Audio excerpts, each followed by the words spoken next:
Hello, everyone. It's Antonio Anderson with Take It to the Market, product developer, product coach, $1.1 million in retail sales. Hey, guys, we have a great show today. We have a tremendous show and a tremendous guest today. And the name of the show is You Have a Great Food Product and You Want to Take It to the Market. Let me say that again. You have maybe a multi-million dollar idea or an ingredient or something that you might have, and you want to take it to the market. Hey guys, I have my lovely wife right here, honey. And we also have a great guest, and she's going to speak to that topic. And what's on your mind, baby? Hello, everyone. Welcome to Take It to the Market Ask the Expert series. We are so happy to be here today. We have a wonderful, wonderful guest, Michelle Hoskins, and we're going to get right to it. How are you doing today, Miss Michelle Hoskins? I am fine. That is I am fantastic. fine. I can't wait to introduce her to you guys. She is amazing. Let's, Are these glasses reflecting? yes, they are, but Want it's, me I to take them mean, off? I oh can yeah, take you them look off. good. I can take Yep, them you off. look good. Yep. That Good. light might be. Okay, go ahead. I'm here. Okay. So we're going to introduce to you Michelle Hoskins. We have her here today with us on Ask the Expert series with Take It to the Market. Let me tell you a little bit about her. She has a wealth of expertise, and we want to share with you today. In the early 1980s, the family delicacy was passed down to Michelle from her mother, and she continued the tradition by making it for three daughters and friends. Michelle said, "My mother inherited that secret recipe, and when I married, it was given to me." The pancake syrup soon became the talk of the neighborhood. Its delicate honey taste and its rich, creamy consistency brought compliments from all that tasted it and ultimately requests for more. Eventually, time grew difficult for the Hoskins household. Michelle was newly divorced and had children to support. She had a family secret recipe and a dream. It was then that she decided to turn this family recipe into a commercial product and bring it to market. She sold all her possessions, moved her daughters into her mother's attic, and spent a number of lean years pursuing her dream. She made the syrups in a 55-gallon drum in her mother's basement, hand filled the product into bottles, and delivered them to local groceries in her neighborhood. In 1984, Michelle began to manufacture her specialty breakfast syrups, and Michelle Foods was born. That same year, Michelle secured the top two largest retail chains in the Chicagoland area, which took her out of the basement and into 400 retail chains. She went on to become the first minority supplier for Denny's, the first minority supplier for Walmart, and over the years, she partnered with some of the most respected food companies in the world, General Mills and Sara Lee. It was Michelle's determination to leave a legacy for her daughters instead of just a recipe that was the inspiration for Michelle Foods. Michelle laughs when she recalls her early struggles and countless mistakes. She overcame incredible odds to turn this family recipe into a formula for success. Michelle says there were no mentors for an African American female entrepreneur in the food industry in those days. I had to learn from my mistakes. Had I not been naive, I may not have started this journey. All I had going for me was my goal and a commitment to making it work. Today, the products can be found in the top retail chains, more than 8,000 stores nationwide, including Kroger, Albertsons, Jewel Foods, Publix, Safeway, and the like. The recipe that started it all is known as Michelle's Honey Cream Syrup, a rich, creamy confection made with honey, cream, and butter. Now, in addition to the original honey cream, there's Michelle's butter pecan, Michelle's butter pecan and maple cream syrups. These days, the syrups are more than just for waffles and pancakes. They are used by cooks as condiments and in sweet and savory dishes. This family tradition for over four generations is simply good over everything. Let's talk about one more thing. This is very, very important. This all started it says on Sunday mornings in the Hoskins home, they began gathering in a tradition of delicious homemade waffles, a variety of breakfast meats, and special concoction of honey cream and butter. All of this started from a secret from America Washington, who was a former slave and the great, great, great grandmother of the only daughter in the household, Michelle Hoskins. I know that Miss America Washington would be so proud of you taking her recipe from the 1800s from a plantation to now. And I think that's just fabulous. So this is what you got today, guys. We have a wonderful entrepreneur who has turned a family tradition into a dynasty. And we're going to let Antonio start by asking you some wonderful questions. Thank you for being here today. Thank you for having me. Yeah, thank you so much, Michelle. Hey, I think your hair looks great. I mean, it looked great when we was on the Oprah Winfrey Show together. That was what, 20 years, 30 years ago? Oh, I don't know that was a how long long time ago ago. that was. That But was a while ago. hey, check this out. Hey guys, check this out. From the basement to the store There you shelves. go. My There you go. God. From the basement to the the store shelves. shelves. Wow, that's so. Michelle, let's just get right into it. We got a few questions. We got a lot of people that's going to be listening to, and we're going to want to know exactly how to get your product, but also they want to know exactly how to get those dreams they have to the market. So, can you explain your role as an African American female entrepreneur, as well as your company and the food industry? Give us a little insight on that. A little light about being a female entrepreneur. Yes. Female entrepreneur, as well as your company. Give us a little background on also as far as the food industry. Okay, so I think Rachel just covered a lot of it, but so when I started 36 years ago, it's 36 years this year, I had no idea about retail or food industry or products or anything. I just had a passion. And I believe that's where it all starts. Any entrepreneurial journey starts with a passion. It just doesn't come from, oh, let me do something that's non-essential. You have to have a real passion for something, because the passion is what's going to drive you towards success. So I had this passion. I had read in the 80s that was a decade of the woman, and that women were going to emerge as CEOs and executives of companies. And that is true today. If you notice, that has come to pass. And I want to be part of this movement. And so being a teacher, having small children, really not understanding how I could be this person. Did I go back to school? So I just decided to become my own CEO. I said, well, I'll just start my own company. And it sounds simple. And a lot of people, it sounds simple, but it was something that I had a very desired passion for. And so I had this recipe that my great grandmother had passed down through these generations, and it was unique. And I thought, oh, well, I'll put this on the market. And I thought it was that simple. And because I was naive and because I felt it was that simple, I was able to pursue it and cover obstacles that I probably would never have gone or done had I known that they would be in front of me. So that's how I started this woman entrepreneur, wanting to be part of this movement that women now are very active in. So that's how I got started. The company got started because once I developed the product, it had to have an attachment to it. So it had to be attached to a company. So that's how the company got started. And not being very aware of the industry that I was going into, which is a good old boy industry, and very few Afro-Americans set in this industry. I never really saw anyone that looked like me or was a part of the industry at a buyer's desk. So I had to really learn how to get along with the good old boys and how to maneuver as a Black woman through this industry that no one was ahead of me. No one had knocked down any trees. And that was a little difficult, but I learned to adjust to it. Yeah.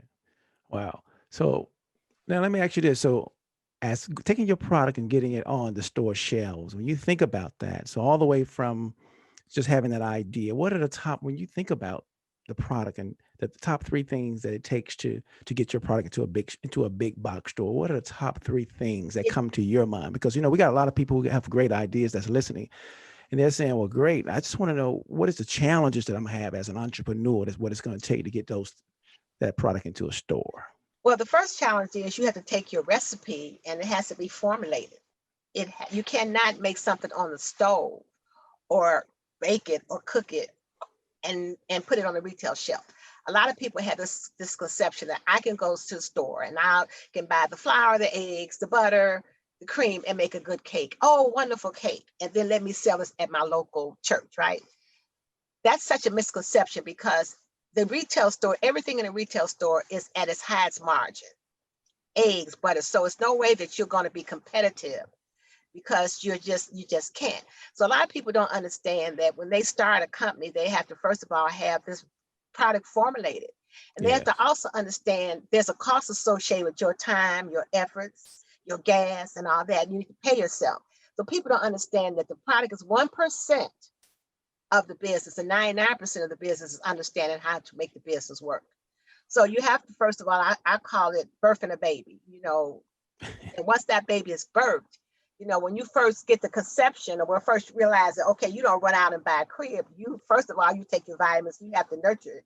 So that product has to be nurtured, formulated into a product that can withstand shelf space and be able to be packaged right and ingredients on it where the consumer, and it has to be a competitive price.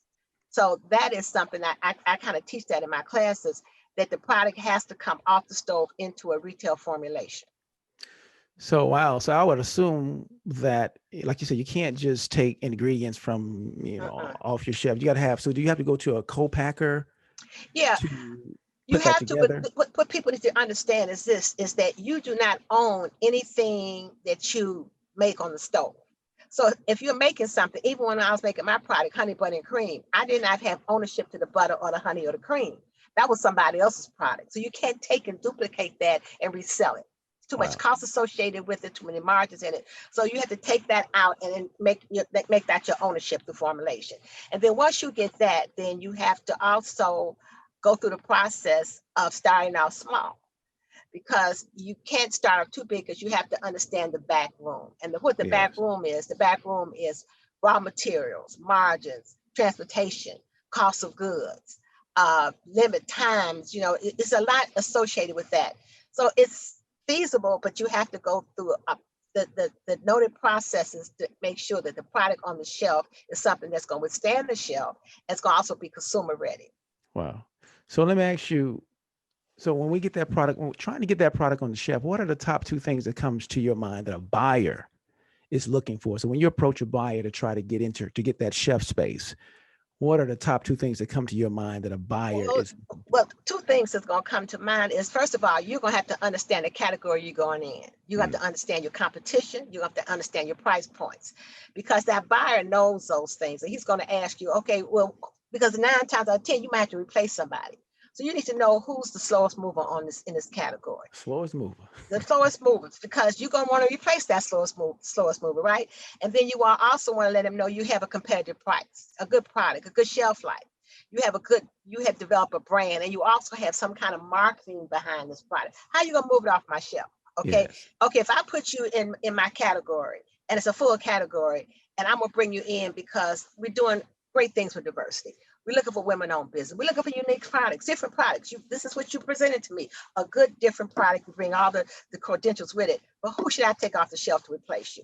So you need to know who that person is. You need to understand what that category, what is the number of that category? Is it a $700 million category? Is it a $5 million category? What percentage of this category do you think you can get the market share on?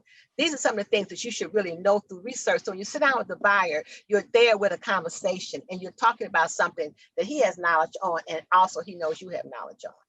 So you need to do research. Wow, that's great. That's good stuff. So I'm gonna go back to one thing that just hit me as a person who's listening, who have a great product and who might want to use a co-packer.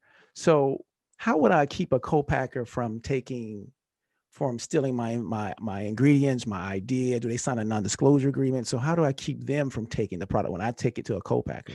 Okay, so I tell people this. First of all, co-packers are in the business of co-packing. A co-packer is not a retail seller. And so when you come to a co-packer, first of all, you should have a non-disclosure agreement with anybody that talks about your product, your recipe.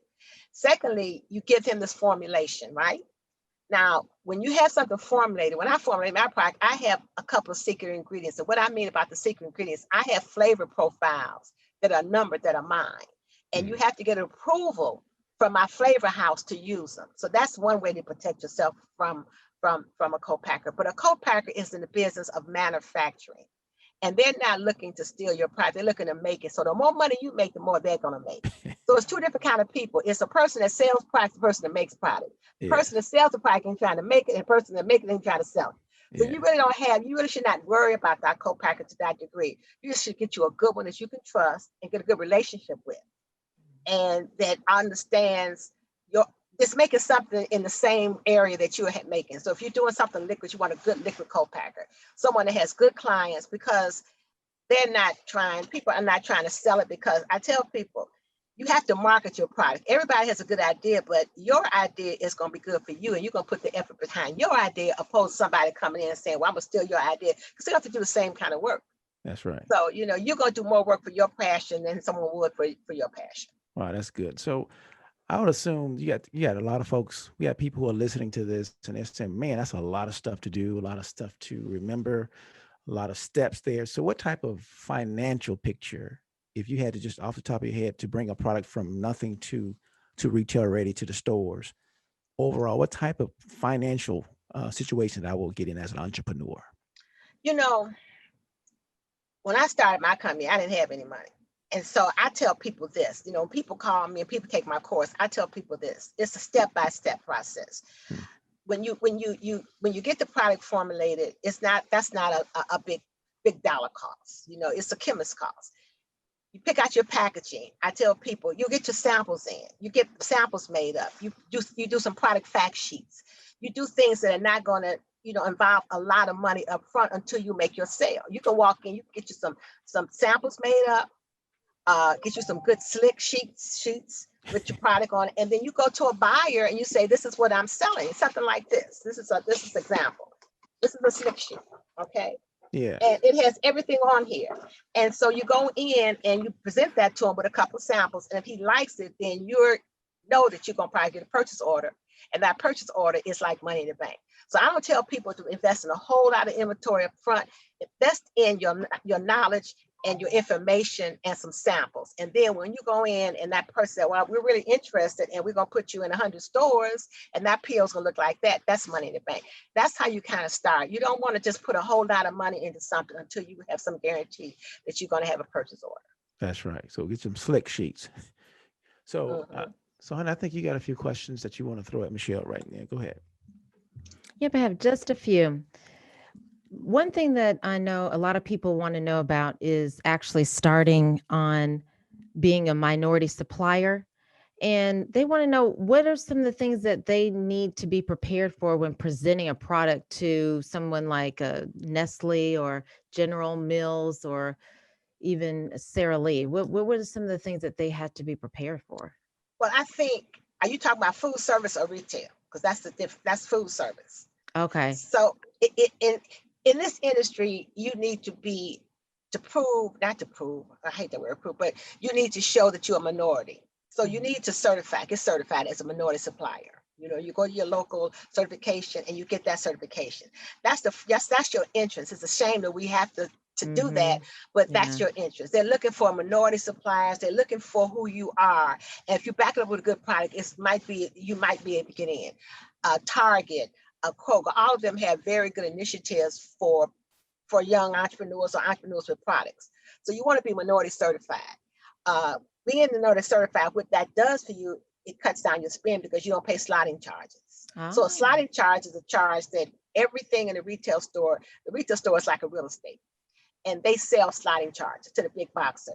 We don't pay that as minority. So you can get in without paying that. That's saving you money on one end. But being a minority supplier is going to get you better terms. It's going to get you interest into the system. If it's not on a full level, at least on a small, maybe a regional level, to get you in so you can grow your product and show them that you can build numbers. Oh yeah, that's really important.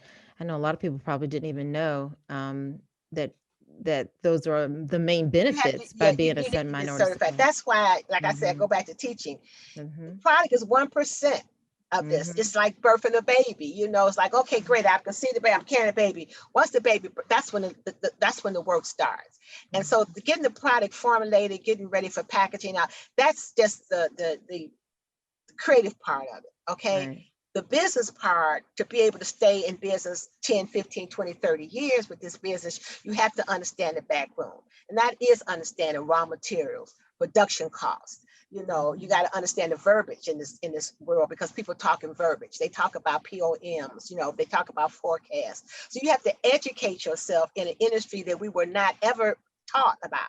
And That's once you right. educate yourself in the industry, then you fit in, you're more comfortable. So then you're comfortable sitting in front of a buyer. Like I said, if you understand your competition, I can sit down. When I was sitting in front of a buyer, I knew how much Aunt Jemima made. I know what Miss Butterworth was. I know Log Cabin. I knew the numbers. I knew the category, how much the category made. I knew what kind of market share I wanted in it. And I understood what their product could do and what my product could do. So I was sitting in, I could, great presentation, brand new product, lines up the shirt aisle. It hadn't been any new products introduced in the category in 15 years. So I Wow. knew enough to have a conversation with a buyer, to get that Mhm. relationship, for him to trust me enough to be able to give me a PO that I was going to be able to manage. Wow. So you have to have that knowledge. And this is another thing. How important is a business plan to you as an entrepreneur? And give an example when you have used it, and explain how your entrepreneurship program works. Okay, it's two kind of business plan. It's a it's one that a new entrepreneur starts off, which is doesn't have to be big, because you don't have to have the financials in it, because you don't have any. You need to have a Mhm. mission statement, and you need to know what you want to do. So the business plan starting out is going to let you know, it's like a roadmap. This is my mission. This is why I'm starting in business. This is what I'm presenting as my business. This is my product. This is what I want to do with it. So it tells you what you need to do, but it also puts you in a position. So if you sit in front of someone and you're looking for capital, or you're talking to a banker, or you're even talking to your family, hey, look, this is my plan. This is my mission. I want to put a product on the market. This is why I want to do it. This is where I want to take it. This is what it's going to Mhm. cost. You learn all these things and you put it into a plan. And that business plan is your Bible. As you grow, that business plan changes. When you in business a little longer, the business plan changes to, okay, now I have 5 years worth of financials. Now I have sales. Year one, year two, I have quarterly sales. This is my cost of goods. These are my fixed bills. This is how much I pay salary. That second business plan takes you to bigger money. So the Mhm. first one might get you started, but that second one is going to get you the real money, or the investors, or it's going to at least tell you where you're going.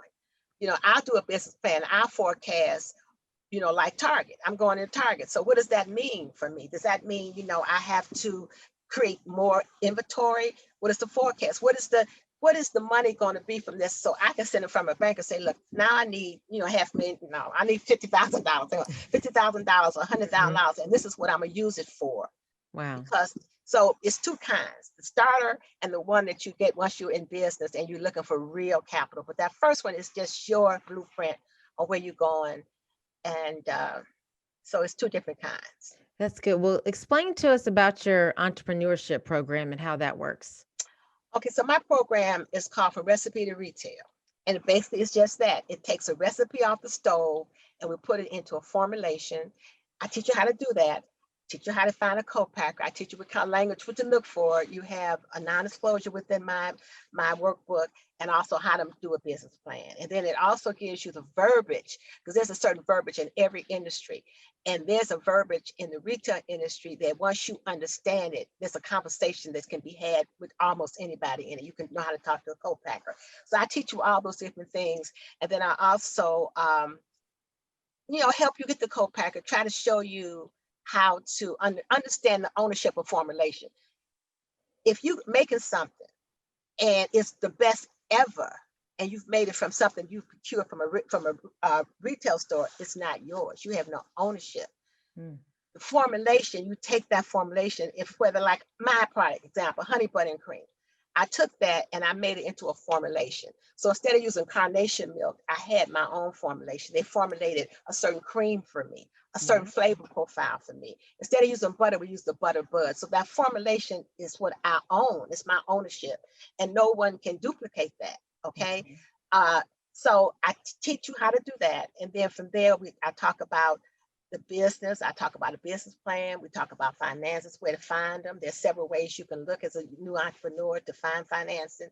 The business plan is very important, like you said, because that's going to be your roadmap. That's going to be what you present to a banker or to an investor or to family. I talk about the difference in limited liabilities and corporations. I think everyone, if you come in this industry, should be a corporation. You need to have shares. You need to have something that at some point in time you want to be able to offer someone. It gives you that corporation gives you ownership, but it's not personal ownership. You know, it's not limited liability. There's so many different perks in corporations than are in partnerships and limit. So I teach you all those kind of things. And then at the end of the course, you know, I don't send you anyway, but you're ready to fly. I teach you how to fly, teach you how to fish. And if you ever, you know, lose a hook or the rod breaks, I'm still here. But normally when I teach people, it's so much information that they're able to soar. And like I said, I've mentored over about 200 people, and I've had people on Shark Tank, and I have a guy in the military that's doing great. So it's the business part of it. That's what I teach you, how to create the baby, but how to also raise the baby. Oh, wow. That's fantastic. And let me ask you this too.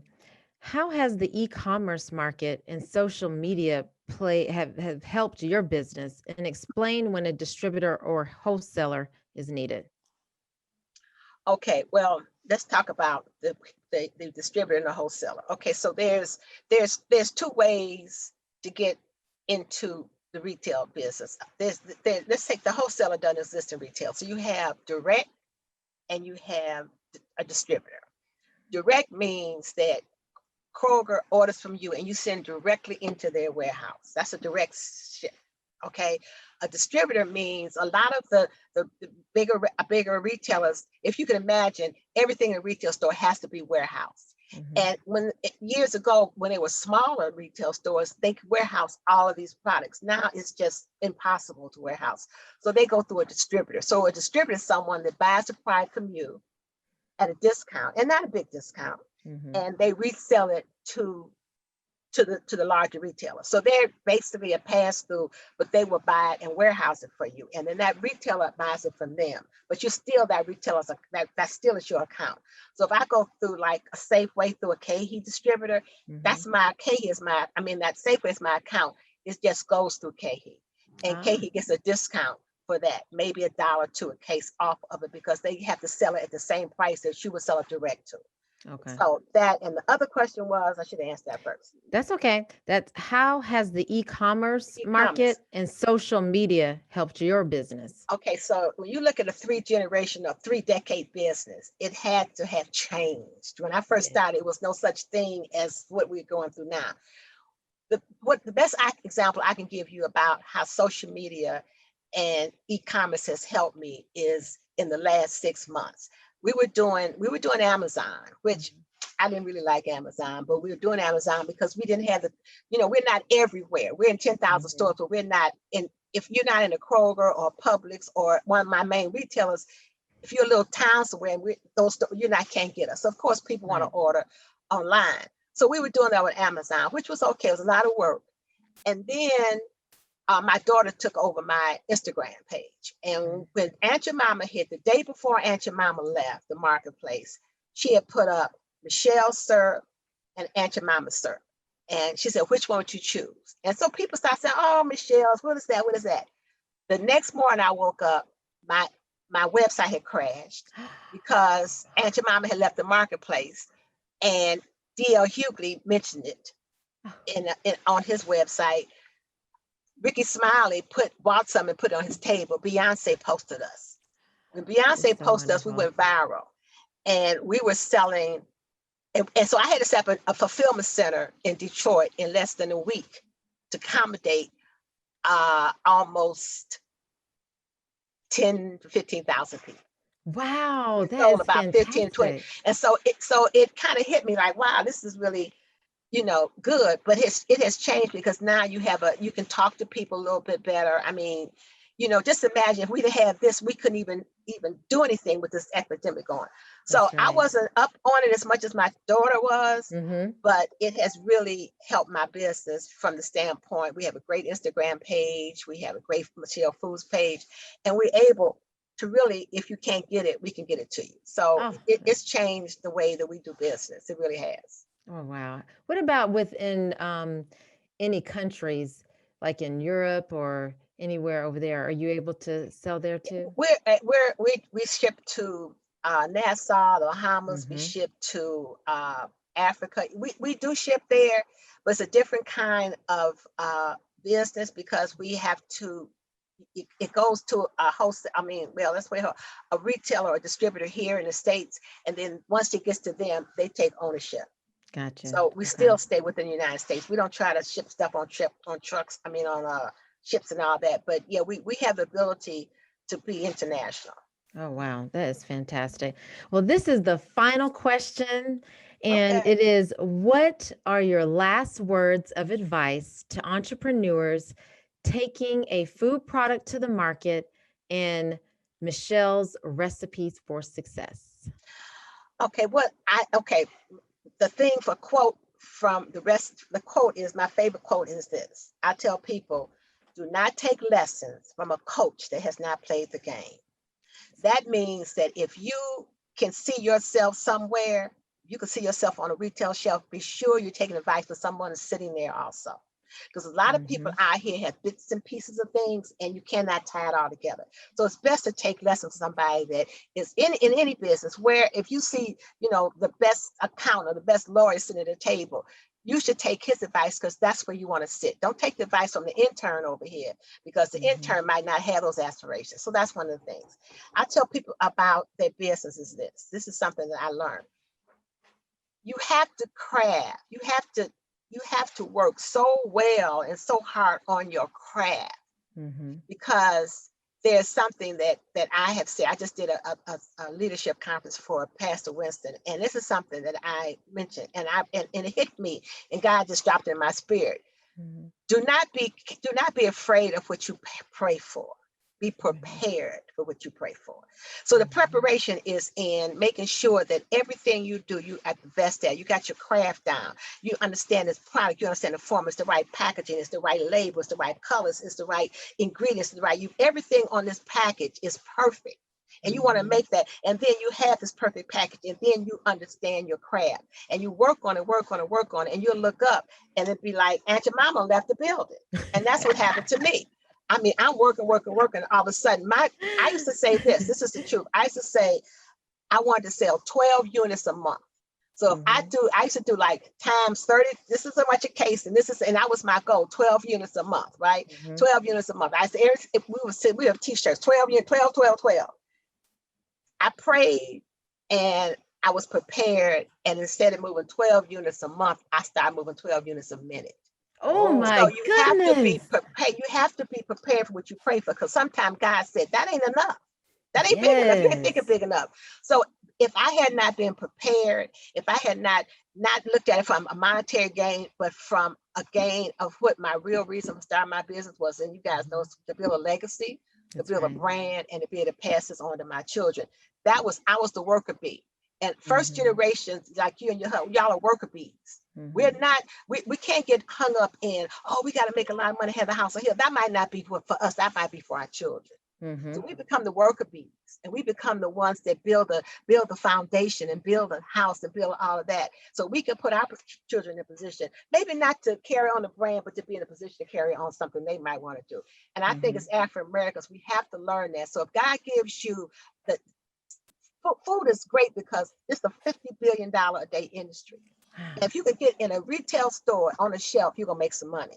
So I tell people if you're interested in this field here, just be happy that you have the passion and interest in it. Don't worry about, oh, I'm not making enough money, because it's not gonna ever be enough because you're the Right. worker bee. If you Mhm. start something, you're the first person. You're not gonna, and I'm not saying you're not gonna be able to buy a house on the hill or that fabulous car, but that should not be your your drive, what should be your drive is I'm building a legacy. I'm building a brand and a foundation. And you look up and what you have been praying for and you're prepared for it, it'll manifest. Oh, that is just such wonderful, wonderful advice. Thank you Yeah, we're the worker so very much. bees. That's right. You got to be that worker We're the bee. worker bees. That's who we are. We're not, our children, we look at them, we see them, and I just look at my daughters and I say, you know what, y'all would never done this. But we're the worker bees. So we don't worry about that rose what all that stuff is not, that's materialistic. What you concentrate on is something to be proud of, to be able to walk in the store and see my product on the shelf when I'm going down a certain aisle and say, hey, you might not know it's me, you might not know it, but I know that's mine. So that's Yes. what you wanted. That's what you work for. And it's taken me 36 years to be at the point where I can really say, I was prepared for what I prayed for. Oh, that is wonderful advice. Yeah. This is great, everyone. This is Ask the Expert series. We have Michelle Hoskins on today. And for more information on where to purchase Michelle's delicious gourmet syrups, check out her website, michellefoods.com. Remember, it's 1L for Well, Michelle.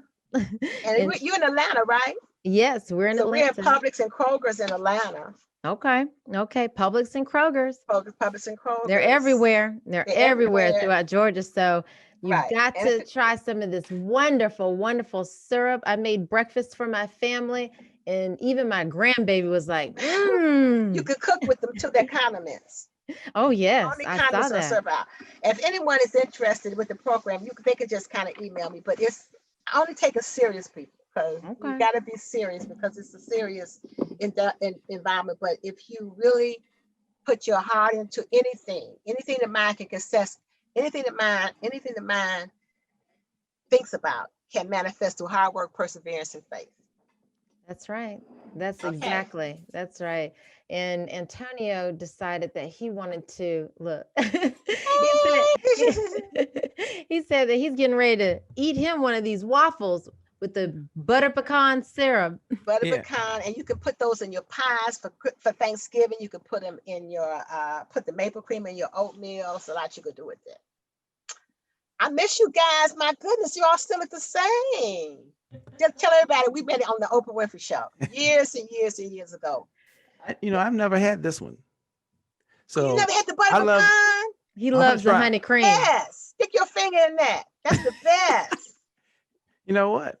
No, I'm That's getting the ready. best one. That's my favorite, the butter pecan. I put that in my yams. I put it in my sweet potato pies. I put over ice cream. Well, you see right here. I'm trying it. Taste it. God dog it. Isn't that good? That's good. I'm gonna tell you right now, that's good. The best Boy. syrup in the world. It's So, so you know, good. One thing that's amazing. So the food industry is a $50 million, $50 No, billion $50 billion a day. a day. And now it's gone up. It's triple. 50 billion. It's 1 million people go through one supermarket a day. Butter There it is, pecan. That guys. butter pecan is about put down some ice cream and some butter pecans on top of it, some crushed pecans, or warm it up. That honey Let me cream ask you, put over so fried chicken. can we get this in? So you can get it in Kroger down here, and You can get it in every Kroger and every Publix. Now Kroger carries the butter pecan and maple, and Publix carries the honey cream and the butter pecan. wow. So Boy, I guess I've been taking a lot of notes here. I mean, a couple of things here. So basically, you were saying that the product is 1%, but you need to understand the back door, the back room. Yes, think. Man, just that's think. good stuff there. Just think. Okay, this is some product. I'm Product is- working with this lady right here. This is the product. Okay, so we've formulated and got her product. CC's barbecue. She's got all kinds of spices. This is one of my products I'm helping her with. This is done. Wow. She called me and how we went through this. I showed her how to formulate. This is done. Now that's done. The 99% is getting this to a position where you have to move it. Like get it to a position where you're eating it. You're eating the syrup. So my 99% is this. The product is made. Okay, what I do at my time is I receive purchase orders, I fill purchase orders, I transport them, I take care of fixed bills, I take care of salaries, I take care of insurance, I take care of the business of the business. The 1% is done. Yeah. It's like I tell people when you come in, and you can relate to this, when you come to me, it's like going to the doctor's office and a doctor tells you you're pregnant.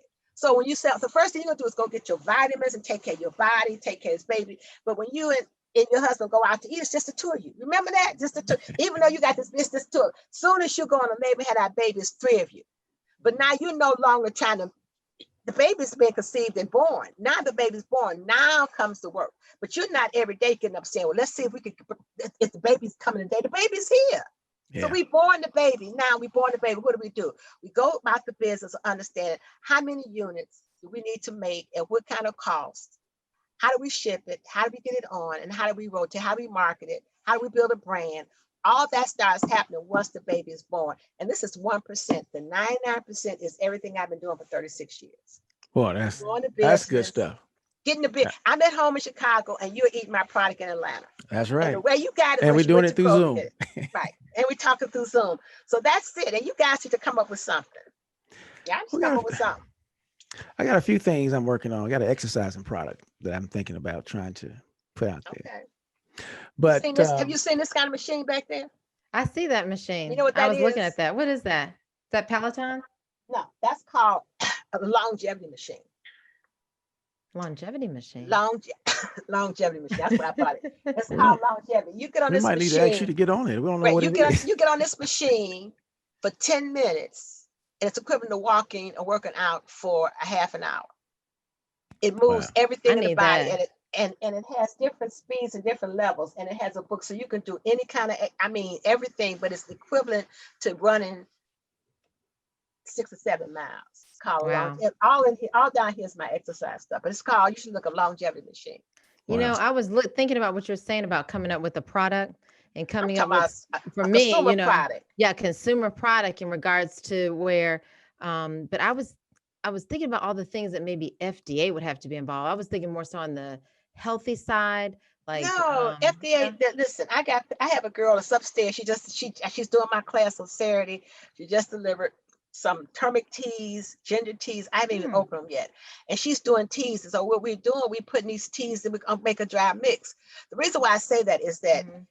this is the difference in coming up with a item opposed to coming up with a food product. Mhm. When you have a food product, you have to constantly buy it. You eat it, it's gone. You eat it. If I Mhm. bought this desk, I'm not gonna buy another desk for I don't know how long. So if a guy has 1,000 desks and 999 people buy their desk, he got one left, he might not sell that desk. But if you put product on the shelf and someone buys it and buys it and buys it, it's like water, it's like anything that you consume. Mhm. Through all this epidemic, the only thing that's really prospered more than anything else is the retail stores. Sure has. Retail store. Food service has gone down. You know, everybody's trying to figure out how to, but that retail store is popping. And Mhm. the things that you never ever thought would sell out, uh, they made them into billionaires. Toilet paper, Lysol, things like that. Food, people are going to store. And so if you can get something in that retail store, it's 1 million people come through a day. And you can't imagine how many people pick up them candy bars going out the door. That's right. Everybody's positioned in the retail store. The way they have it is positioned for you to spend money. You walk Mhm. in, the things are supposed to go out the door. The first day is sitting in front of you. It's a science to it. And It they have is. perfected the science. And right now, minority businesses, Buy Black is very popular. Mhm. And they're looking for products. I mean, I'm getting invited in the stores. Costco's inviting me in. I'm like, I don't even want to be in What? Costco. But I won't say that Costco. I do want to be in Costco. But I'm just But you saying, did. I wasn't pursuing that. I wasn't pursuing Mhm. Target. Mhm. But they're looking for minority companies. They're looking for food products because that is an industry very few of us are in, and we're the largest consumers. Wow. Very few of us are in that. Yeah, Afro Americans consume more products. We buy more products at the retail level than any other nationality Mhm. because I we believe are that. cookers and we cook, and that's Mhm. what we grew up on. And most general market people eat out. Well, they're probably doing it now, but they probably don't know how to cook. But we're cookers. We cook. Mhm. So it's I'm not gonna say it's not a lot of work, but it's well worth the work. It's Right. like if you go into school, you want to be a dentist or a doctor, you have to do your due diligence. Mhm. And that is what it takes when you birth a product. And this girl here, she's got barbecue, seasoning blend, chicken seasoning, and all that. Oh, And wow. she is going into a category that's competition, but what makes her different is she's minority. Okay. And we made it a little different. You know, we made I make sure the product's a little different. People come to me, like the girl that did the gumbo. Mm-hmm. She said, Michelle, I make the best gumbo in the world. I said, no, what you make is the roux. You make gumbo, That's right. and you know that roux is That roux is hard. key. Baby, she makes a Okay. roux and she sells it in Wow. a brick. It's a brick roux. Wow. And you take Wow. put it in Uh-huh. 2 cups of water, put that roux in there and drop your seafood in there, and you do a gumbo in 40 minutes. That's awesome. She was on That's Shark awesome. Tank. Oh, that is awesome. She was on Shark Tank, and then Mhm. there's a guy in the military. He sells to the military. He does salsa. 20 million last year. Oh my God. Look, you piqued my interest because I Food- love to food- cook. My husband will tell you. I saw your I think there was a cheesecake recipe that you Mhm. can use with your syrups. I was like, oh, I'm gonna do that. I'm gonna do Yeah, that. you know, the identifiable, my identifiable consumer. My identifiable consumer is called a social butterfly. Mm-hmm. And a social butterfly is someone that loves to cook, loves to entertain, and loves to have something on the table that has a conversation around it. And you could do that with my product. Sit there and talk about, oh wow, you know, and what we can do as African Americans, we can build brands because we have that legacy. You know, you can talk about like that great grandmother and you know raising kids and Yes. why I did it. Mhm. Opposed to a company just making something like a General Mills, we're gonna make something because this is need. Those rich brands with that legacy and that warmthness to it and that human interest story are the ones that buyers love to hear about, and that's what it sells. It's a story attached to it. Mhm. That's why Forbes can right. write about me. That's why, you know, you can. That's why we want to open show because we had stories. That's right. And you guys got it. You all are entrepreneurs, so it's like, you know, it's something that is in your blood. So when you think Mhm. about inventing something, think about the movement. Okay. Turn it over. Because I've been moving product for 36 years. You sure have. Once you buy that bottle, you got, it's yours. You know, I got to put another one up there, you know, so yes. it's a good industry to be in. It really is. It's a good Okay, you industry to be piqued in. my interest. You really Yeah. have. I'm gonna start asking If God. you're God, interested, hey, I got this look. This is it, what you right? got? This is how I look.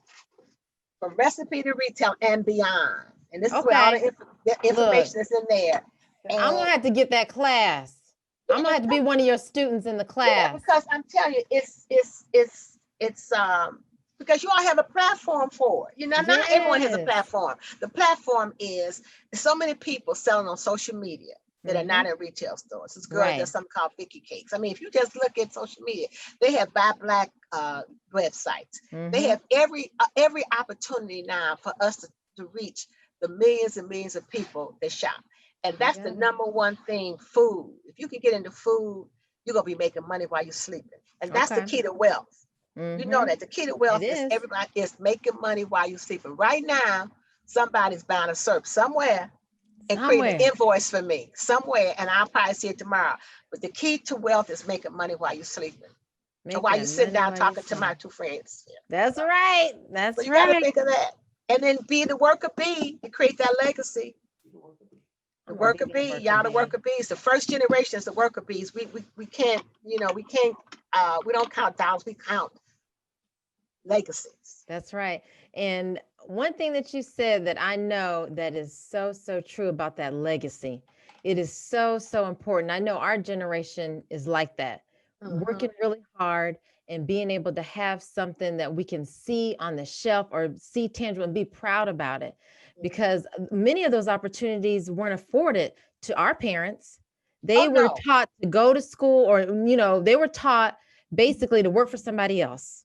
They were taught to work for somebody else to get a salary, work 30 years, retire, and live off Social Security. That's what our parents were not taught to buy a home and keep it because your child might need it when they get grown and pass it on. You know, would it be wonderful if you could just move into a house that your mother had and father had, you have to pay the mortgage on it. That's right. We have not been taught that because our nationalities, no one has wanted us to know these things. So now we Mhm. understand, and you can look up. I was talking about pastor, but one of the things we don't know is understands Afro Americans is how to pass on legacies. If you notice, most of our legacies are gone.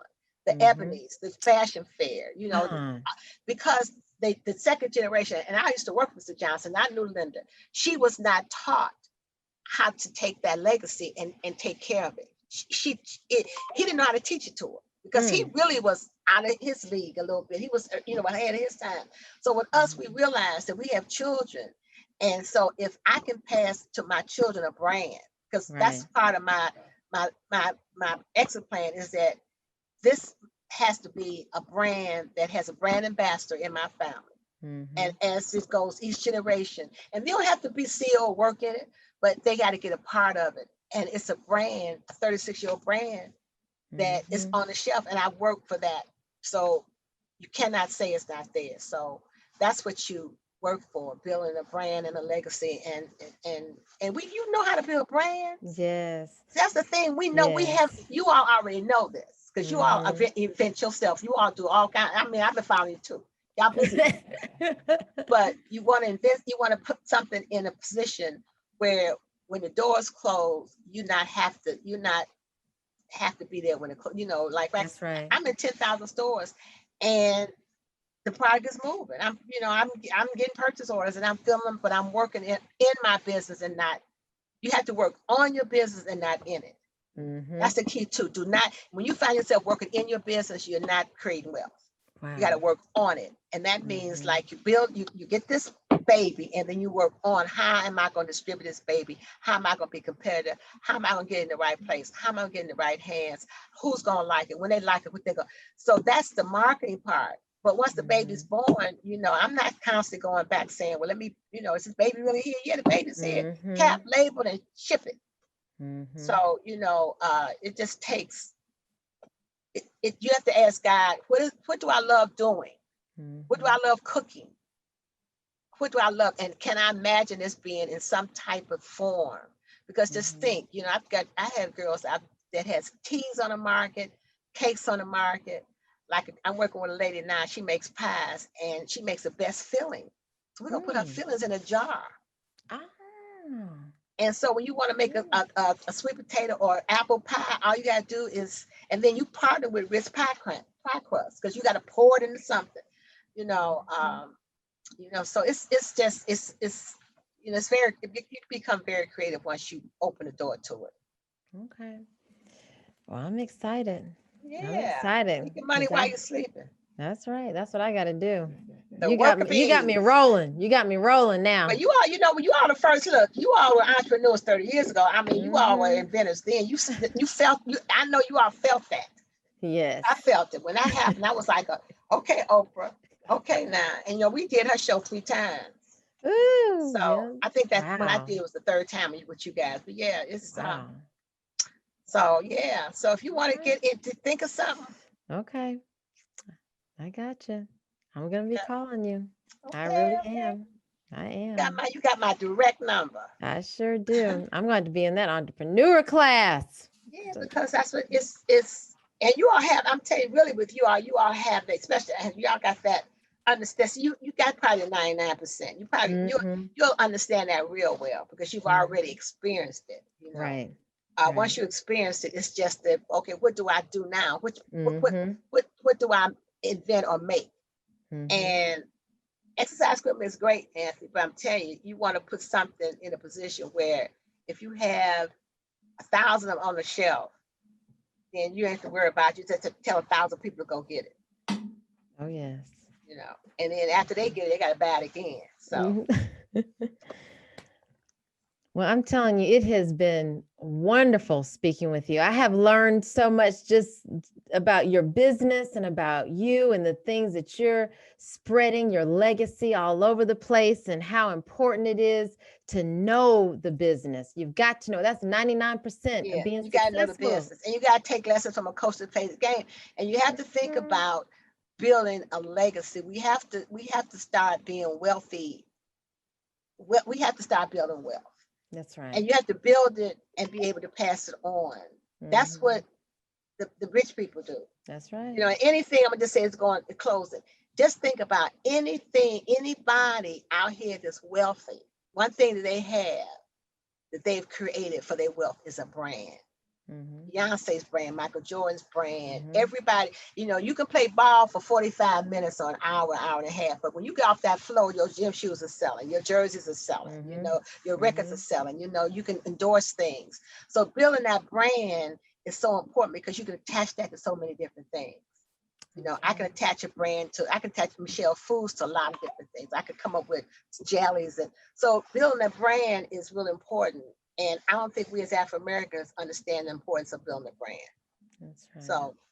So that's another thing to think about. Well, I am glad I spent my evening with you guys. Me too.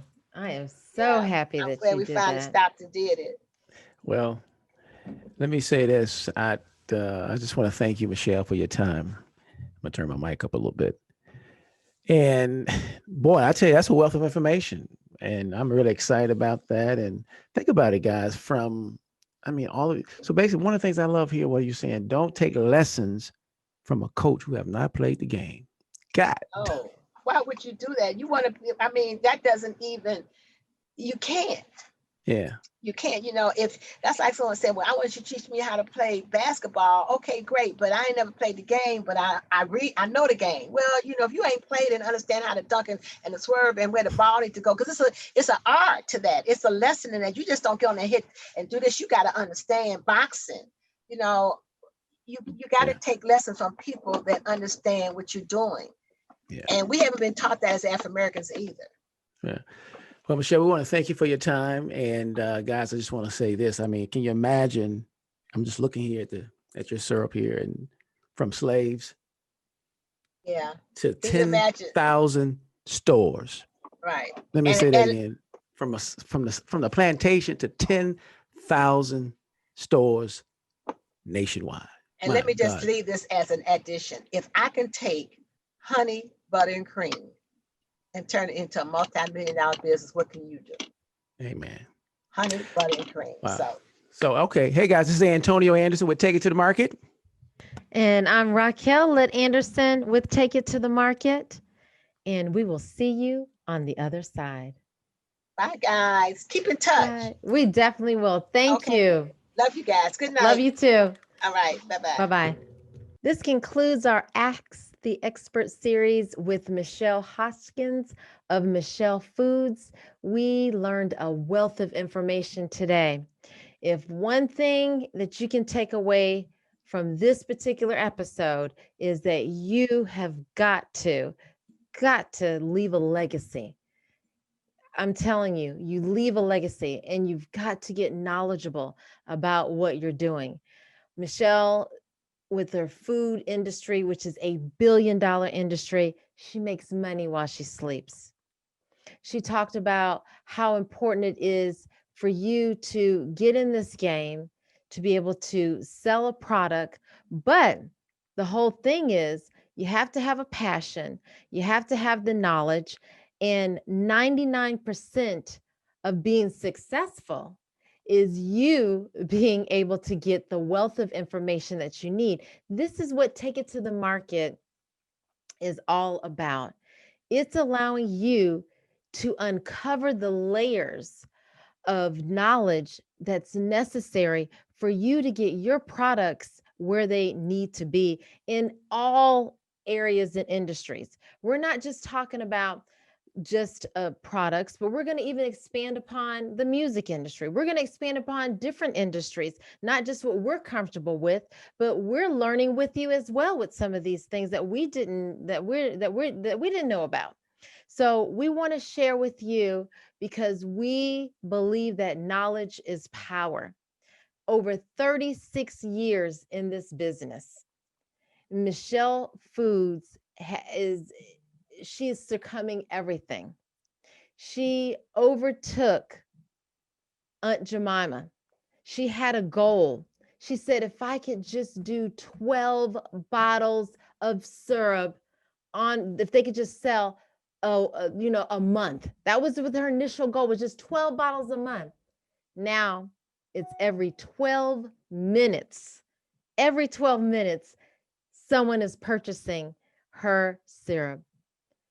I'm just blown away. I know you want to share about some things too, Antonio. So yeah, let me just jump in here. I tell you what, I mean, we got a wealth of information from a lady who is a expert in the food category. We're talking about, let me correct you for a minute there. You said 1 billion, honey. No, it's $50 billion a day. So imagine, I mean, here's a lady came up with the product, her family from slaves.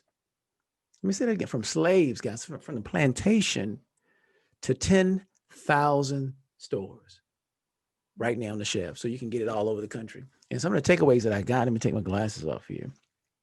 I mean, literally, she said the product is 1%. And you need to understand the back room. That's everything. That's understanding your ingredients, how to put the ingredients together, the co-packer, everything that comes to your business plan, everything. And that's the back room. You need to understand the back room. Get the product here again is only 1%. And she said you need to be the worker bee. Be the worker bee. My God, be the worker bee.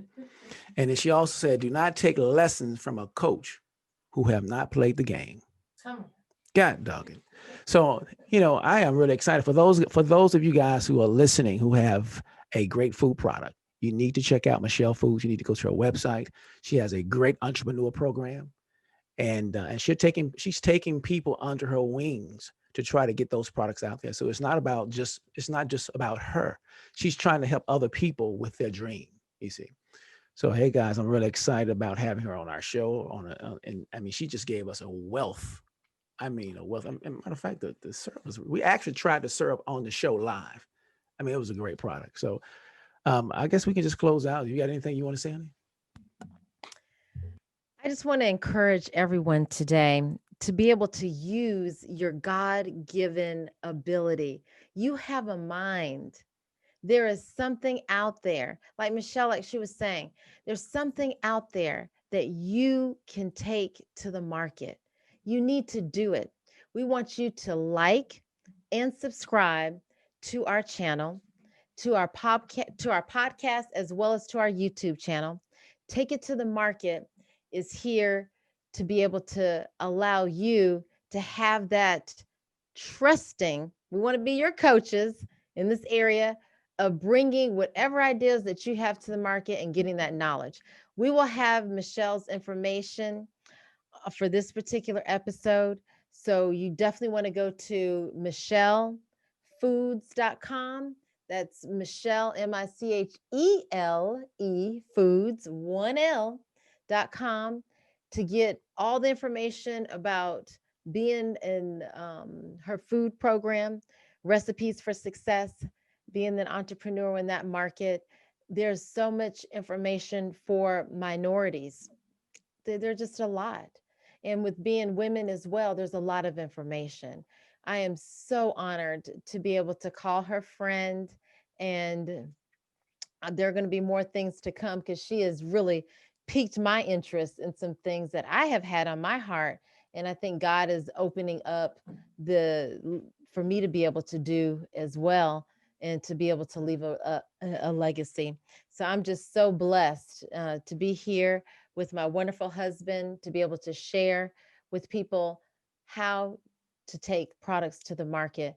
And Antonio is going to share one more thing with you in regards to our Take It to the Market book, which we want to be able to get that copy in your hands, as well as some other things that we have coming up. Okay. Thank you. So, hey guys, I want you to click this link. Let me turn my mic up here. I want you to click this link here. This is our new Take It to the Market book, The Invention Process Made Easy. We're going to give you this book. So when you go to my site, I want you to click the link. We're going to give you the book automatically. You're going to get this Take It to the Market, The Invention Process Made Easy. In this book, we cover the patent process, raising money, choosing a manufacturer, selling to a distributor, a new product, how to get into a retail store, how to get your product, what we call retail ready. I mean, we go into a wealth of information, but what I want you to do when you go to my site, when you click on this link below, when you click here, it's going to take you to our site. And I want you to sign up for my master licensing class. And honey, we give you a wealth here again, a lot of information. If you want to sell that product, that invention, that food product, the baby product, a toy product, or exercise product, whatever you might have, whatever the Lord have grace and blessed you with. And we want you to go to our site. We want you to click the link, and we want you to sign up for our master licensing class. Okay. So, hey guys, my name is Antonio Anderson with Take It to the Market. And I am Antonio Anderson's wife, Raquel Lett Anderson. And we will see you on the other side.